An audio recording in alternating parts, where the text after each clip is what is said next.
Bonjour à tous et bienvenue dans cette nouvelle vidéo. Aujourd'hui, je vous explique comment gérer les suites arithmétiques.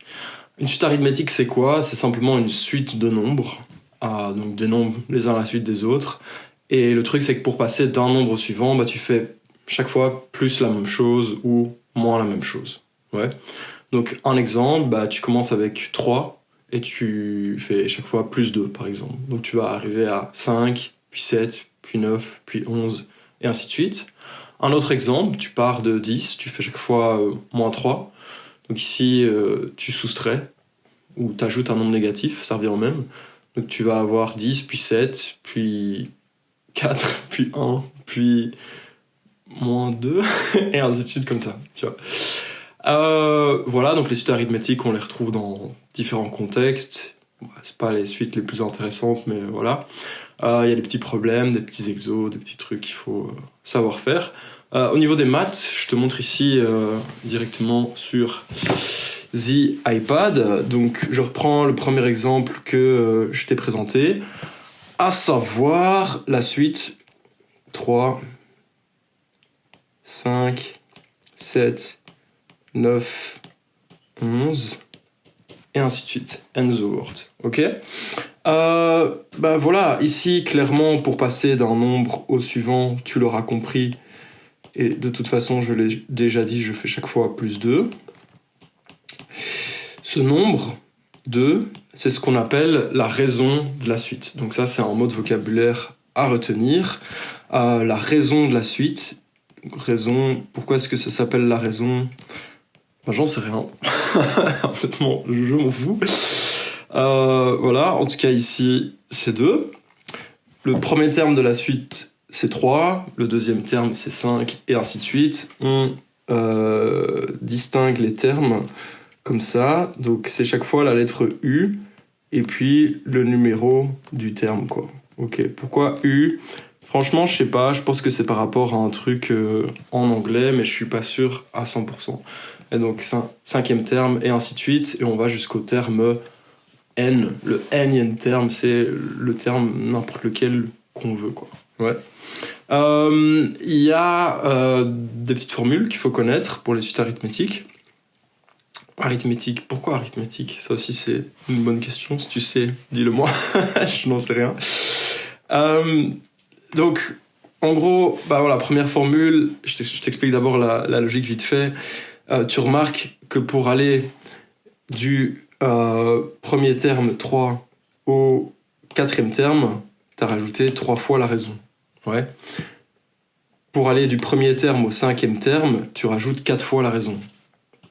Et ainsi de suite. T'as capté? Donc si tu veux aller du premier terme au nème terme, tu vas rajouter n-1 fois la raison. Ouais. Donc en gros, ça te permet de dire que pour trouver un, tu devras juste faire en fait n-1 fois la raison ajoutée au premier terme, quoi.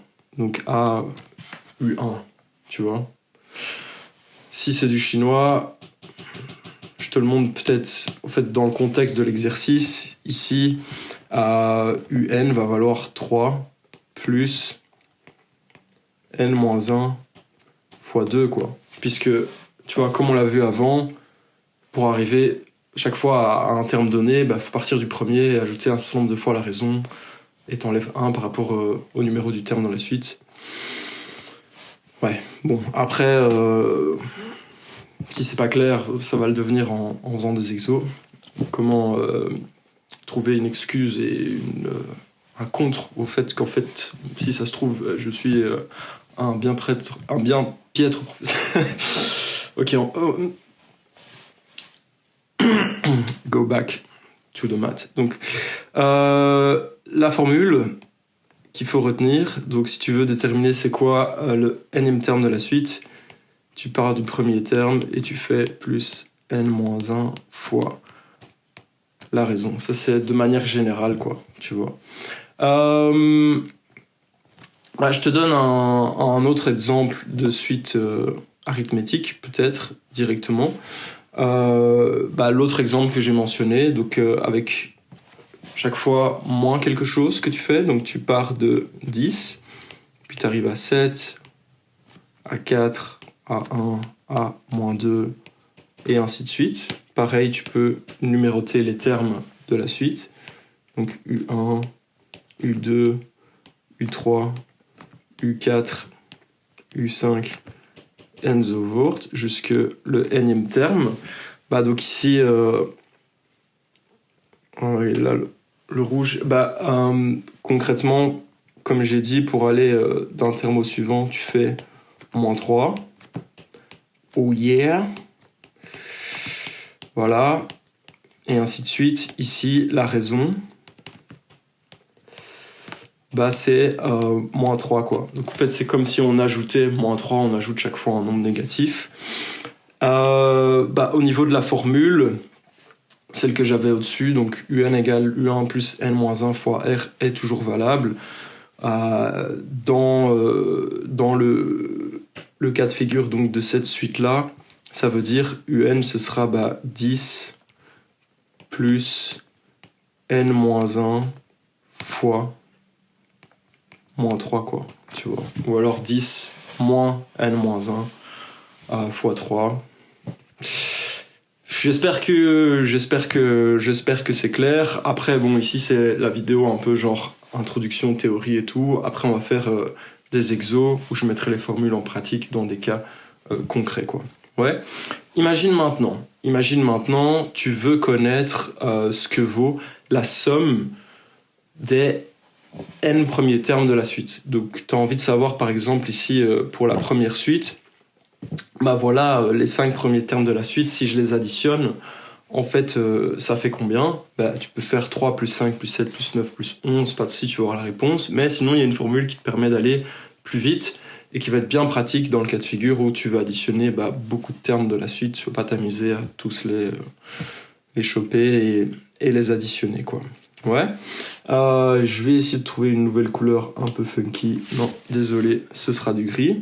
Donc, au niveau de la formule, la somme des n premiers termes de la suite, c'est égal. Tu vois, moi, je suis pas genre, j'oublie souvent, mais j'ai mon ordi là. Attends, je vais essayer de m'en souvenir de tête. Je pense que c'est important. Donc, c'est U1 plus UN fois R divisé par 2. Voilà, j'ai un petit bug, mon ami. On va y vérifier ici la formule de la suite arithmétique. C'était cru que je connaissais, mais c'était pas du tout ça. Donc, c'est N fois U1 plus UN, ouais, divisé par 2. Ça, c'est la formule, ok? Elle marche donc dans le cas de figure d'une suite arithmétique avec une raison genre positive plus, et dans l'autre cas de figure moins aussi. Donc voilà, on verra de nouveau comment l'utiliser dans les exos, mais ici je te la présente comme ça. Je pense que tu as pigé, tu vois, si tu veux la somme des 10 premiers termes, à la place de n tu mets 10, U1 pour ma première suite c'est 3, U10 tu vas pouvoir le déterminer grâce à la formule ici en noir, puis tu divises par 2, t'as capté, c'est bon, quoi. Voilà, donc ça c'est suite arithmétique, qu'on abrège aussi souvent SA. C'est tout pour la petite vidéo d'intro, courte, rapide, efficace. Maintenant on va enchaîner avec des exercices. Let's go.